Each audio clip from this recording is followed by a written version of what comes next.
Nepal premiere league में Janakpur bolts अपना दबदबा लगातार दिखा रही है और आज भी उन्होंने अपना विजयी रथ को जारी रखते हुए टूर्नामेंट में अपना लगातार तीसरा मुकाबला जो है वो जीत लिया। तो गाइस, आज था नेपाल प्रीमियर लीग का 5वां दिन और आज खेला गया था पोखरा एवेंजर्स और जनकपुर बोल्ट्स की टीम में टूर्नामेंट का 8वां मैच, जिसे जनकपुर बोल्ट्स की टीम ने आसानी से 17 गेंदें शेष रहते हुए 7 विकेट से जीत लिया। पोखरा एवेंजर्स की अभी भी टूर्नामेंट में उनको पहली जीत की तलाश है, उन्हें अपनी पहली जीत जो है वो नसीब नहीं हुई है। हालांकि आज उनका जो था वो दूसरा ही मुकाबला था। पोखरा एवेंजर्स जिनकी बल्लेबाजी पहले मुकाबले में कुछ खास नहीं कर पाई थी और महज 74 रन पर ऑल आउट हो गई थी और ये अभी तक टूर्नामेंट का लोएस्ट स्कोरर है। इस मैच में पोखरा के बल्लेबाज कोई बड़ा टोटल बोर्ड पर नहीं लगा सके।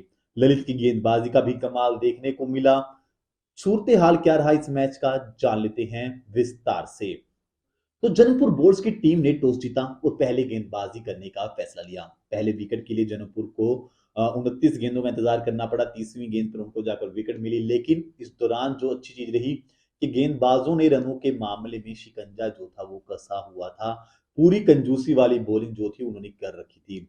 इस कंजूसी वाली गेंदबाजी के चलते ही बैटिंग टीम पर प्रेशर बना और लगातार टीम को विकेट मिलते रहे। पोखरा एवेंजर्स की तरफ से सबसे ज्यादा रन जो थे वो बनाए मार्किस क्रिचले ने, जिन्होंने 35 रन बनाए 30 गेंदों का सामना करते हुए। इसके अलावा एंड्रिस गोस ने 20 रन बनाए 16 गेंदों पर और रेमन रिफर ने 17 रन बनाए 20 गेंदों पर। स्ट्रगल कर रही थी पोखरा की टीम एक समय पर, फाइटिंग स्कोर भी बनता बिल्कुल नहीं दिख रहा था, लेकिन तभी क्रीज पर आते हैं माइकल लिस्क। माइकल लिस्क तेज तर्रार पारी खेलते हैं। 192 के स्ट्राइक रेट से 13 गेंदों पर 25 रन बनाते हैं और 3 छक्के अपनी इस पारी के दौरान वे लगाते हैं। टीम का स्कोर वो 138 तक पहुंचा देते हैं 7 विकेट के नुकसान पर। ये एक फाइटिंग स्कोर था, पर विजयी स्कोर नहीं था। इस दौरान जनकपुर की तरफ से सबसे सफल गेंदबाज जो हैं वो रहते हैं ललित, जो 3 विकेट लेते हैं 31 रन देकर। इसके अलावा मोहम्मद मोशीन, किशोर महतो को एक एक विकेट मिलता है। तो वहीं पर जेम्स निशम को जो है वो 2 विकेट मिलते हैं।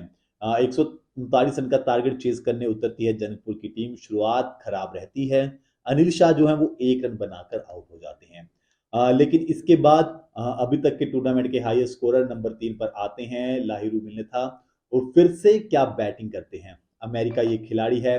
दूसरे विकेट के लिए आसिफ शेख के साथ मिलकर उन्होंने 72 रन की साझेदारी की और मैच लगभग वहीं पर खत्म हो जाता है।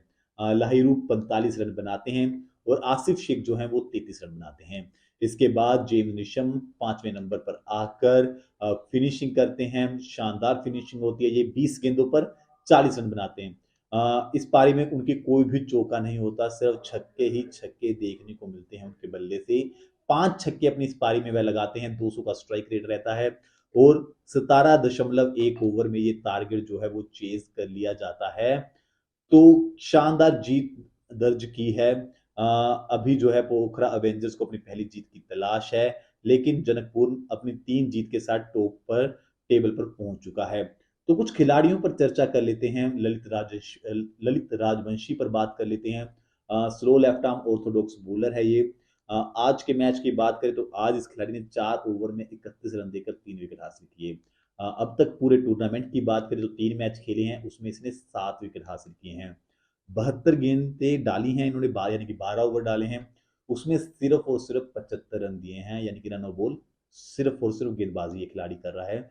और अब तक दूसरे नंबर पर है टूर्नामेंट में विकेट लेने के मामले में। पहले नंबर पर सोहेल तनवीर हैं और इनका बेस्ट परफॉर्मेंस जो आया है 28 रन देकर 3 विकेट हासिल करना इनका बेस्ट परफॉर्मेंस इस टूर्नामेंट में आया है। ललित राजवंशी जो हैं टीम के लिए विनिंग फैक्टर साबित होते जा रहे हैं और इनकी परफॉर्मेंस जो होगी वो निर्धारित करेगी कि आगे जो है टीम किस तरीके का परफॉर्मेंस करती है। टीम के एक और खिलाड़ी के ऊपर बात कर लेते हैं जिस पर चर्चा होनी जरूरी है, वो है लाहिरू मिल्नेथा। यूएसए का ये खिलाड़ी है। अब तक जो है सबसे अच्छा बल्लेबाज अगर टूर्नामेंट में कहेंगे कौन दिख रहा है तो वो लाहिरू ही हैं और सबसे कंसिस्टेंट बल्लेबाज भी यही दिखाई दे रहा है। आज के मैच में 45 रन बनाए, 32 गेंदों का सामना करते हुए 8 चौके लगाए और स्ट्राइक रेट 140 का रहा। तो वहीं टूर्नामेंट में 144 रन बना चुके हैं 3 मैचों में ये।